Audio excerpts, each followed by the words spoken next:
Why do royal rumors persist for decades? What makes certain stories impossible to shake, even when they've been addressed multiple times?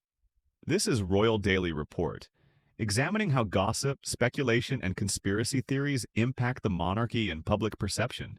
Good day, viewers. Welcome to Royal Daily Report, your source for thoughtful analysis of the British royal family and the media ecosystem surrounding them. I'm your host, and today we're examining a fascinating phenomenon: why certain rumors about the royals never seem to die, how they spread, and what this tells us about our relationship with the monarchy. Before we explore this complex topic, please subscribe to Royal Daily Report and enable notifications for more analytical content. Now, let's dive in. So you know how the internet's been buzzing about Prince Harry, right? And it's always something with that guy. But I've been thinking about something that's way more interesting than any specific rumor. It's about how royal gossip works, how stories persist, and why people believe what they believe about the royal family. There are rumors that have followed Harry his whole life. Whispers about his parentage, speculation about his place in the family, questions that have been asked and answered multiple times over the decades. And yet, they keep coming back. Why is that? The interesting thing is how these stories spread in the digital age. You can find YouTube videos, social media posts, and forum discussions all rehashing the same old claims.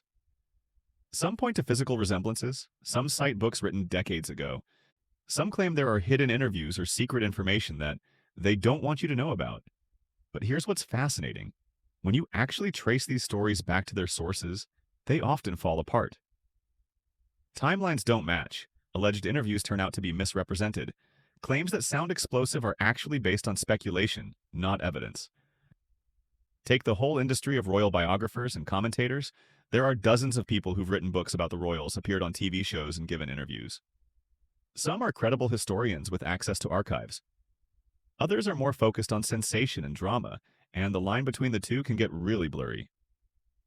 The challenge with AI tools like ChatGPT or Grok is that they rely on what's been published and verified.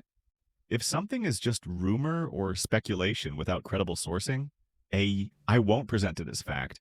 That's not because of some conspiracy to hide information. It's because these tools are designed to distinguish between verified information and gossip. Now, I know some people will say, but why isn't anyone asking the hard questions?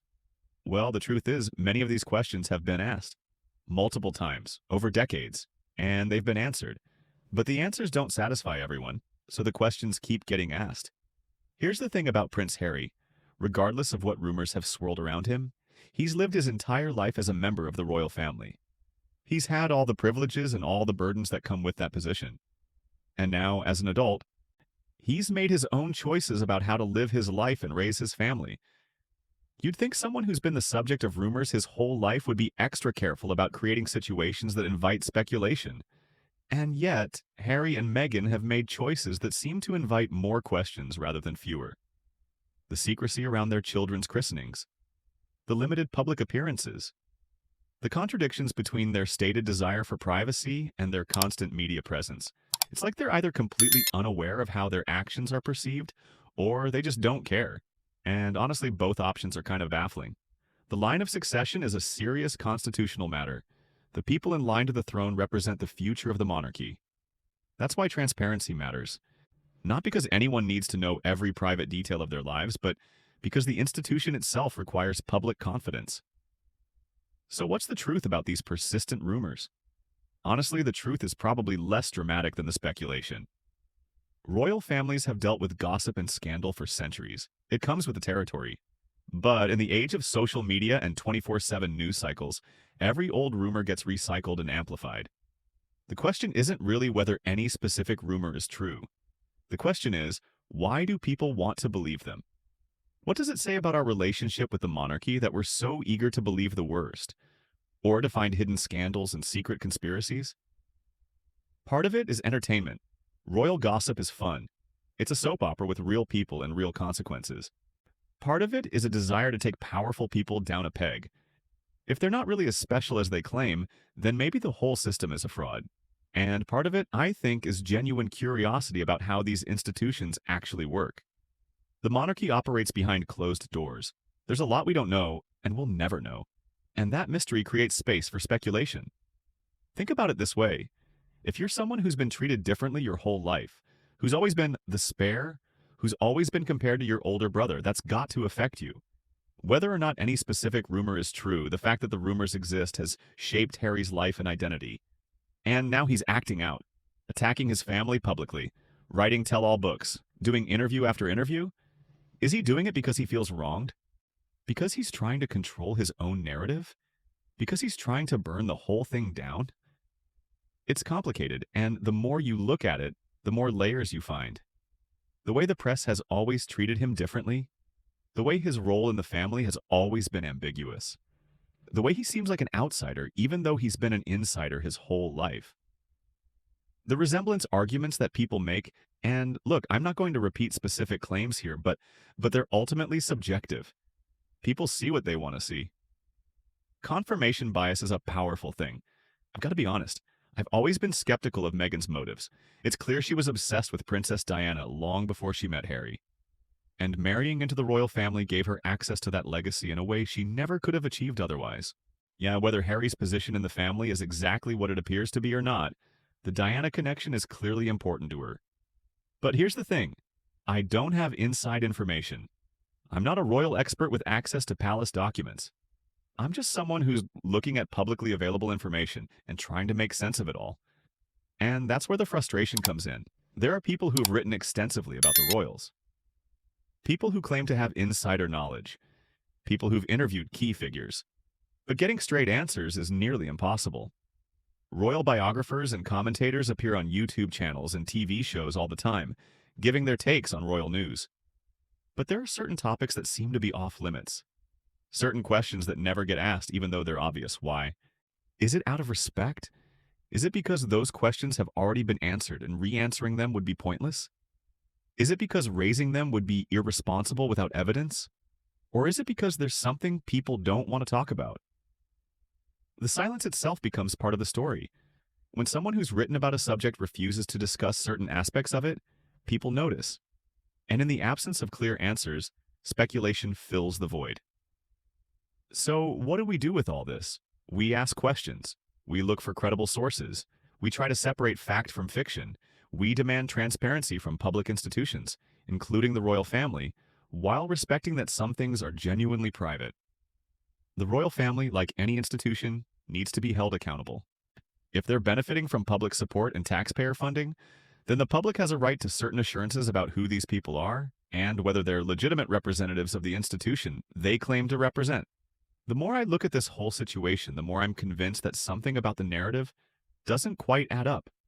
Not necessarily the specific rumors, but the way the whole thing is handled, the defensiveness, the secrecy, the contradictions. Royal families have a history of covering things up, of managing scandals, of presenting a perfect public face while hiding messy private realities. That's just how these institutions work. But in the modern age, with DNA testing and investigative journalism and social media, can they still get away with it? And think about the implications for the younger generation. Children born into this system inherit not just privilege, but also scrutiny. They're placed in the line of succession whether they ask for it or not. And if there are legitimate questions about their status, those questions will follow them their whole lives, just like they've followed Harry. I'm not saying anyone should be harassed or that anyone's children should be attacked. Absolutely not. Kids are innocent. They didn't choose any of this. But the institution of monarchy is a different matter. It's a public institution with constitutional significance, and it needs to be above reproach. You know what I think? I think the people at the top probably know more than they're saying. They've got to. These aren't stupid people. They have advisors, lawyers, and historians who understand the implications of everything they do. If there are questions that genuinely need answering, there are ways to address them. Transparency doesn't have to mean violating privacy. It means being honest about what can be confirmed and what can't. And look, I know some people will say it's none of our business, that it's a private family matter. But this is the royal family we're talking about. They're not a private family. They're a public institution. Their whole existence depends on public support and belief in the system they represent. We have a right to know that the institution is legitimate. We have a right to know that the people in the line of succession are who they claim to be. That's not gossip. That's basic accountability. Plus, it's a fascinating story. Secret affairs, persistent rumors, i.e. institutional cover-ups. It's the stuff of drama and intrigue, and we're watching it all play out in real time with real consequences. But honestly, I feel for anyone who grows up with questions about their identity. Imagine your whole life thinking you're one thing, only to have people constantly suggesting you're something else. That's gotta mess with your head. Maybe that's part of why Harry seems so angry and confused. And as for Meghan, I'm skeptical. I think she saw the royal family as a path to fame and status. And now that things have gotten complicated, she's holding on to whatever she can. The royal connection, the Diana legacy, these are valuable commodities in the world of celebrity and influence. So what's the next step for those of us who are interested in the truth? We keep asking questions. We look for credible sources. We don't just accept official narratives at face value, but we also don't embrace conspiracy theories without evidence. Honestly, I'm not expecting dramatic revelations. The royals are expert at managing their image and controlling narratives. They'll probably just ignore persistent questions and hope they fade away. But we shouldn't let them. Not because we want to destroy anyone, but because truth matters. Transparency matters. Accountability matters, even when it's uncomfortable, even when it threatens established institutions. And you know what? Maybe some old institutions need to be threatened. Maybe it's time to ask whether a system based on hereditary privilege makes sense in the modern world. Maybe it's time to demand that our public institutions actually serve the public, not just perpetuate themselves. I know that's a radical idea, but sometimes radical ideas are worth considering. At the very least, we should be able to ask basic questions about the legitimacy and transparency of institutions that benefit from public support. So yeah, that's where I'm at. I'm still looking for answers. I'm still trying to separate truth from speculation. And I'm not going to stop asking questions just because they're uncomfortable, because this isn't just about one family. It's about truth, accountability, and what kind of institutions we want to support in the future. That concludes our analysis of how royal rumors persist and what they tell us about our relationship with the monarchy. A Royal Daily Report believes in asking tough questions while respecting the difference between legitimate scrutiny of public institutions and baseless attacks on individuals.